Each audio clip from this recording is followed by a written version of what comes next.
Hello friends welcome to my mini blog जेहेतु देह खराब था मुझे 2-3 दिन ब्लॉग आनी पार्नी तापर ये घरे अच्छी जेहेतु मम्मी ये ब्रेकफास्ट बनईदेला ये काकुड़ी सकाल सकाल खाईदेली मम्मी ब्रेकफास्ट बनईदेला ये परोटा पिठा चाह आलू तो मुझे ब्रेकफास्ट करनेली तो सरीगला मत जल्दी हॉस्टल जीवार अच्छे जेहेतु आम सांग खंडगिरी मेला इवनिंग बुलाक जीवु बस आसला बस रे बस बाणी बिहार पलैली कोल्ड ड्रिंक्स पीदेली पी सारापर 20 नंबर बस को वेट करते सी आसला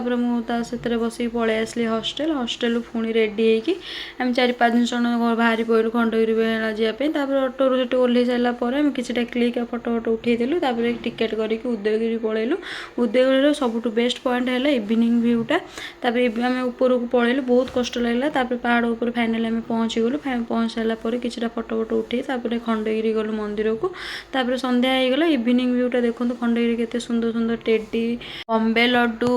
बेलून्स इत्यादि बहुत सुंदर सुंदर जिनस पड़ता आम खंडगिरी मेला बुल सारापर हॉस्टल को रिटर्न कलु ये ब्लॉग को एंड करुँची गुड नाइट।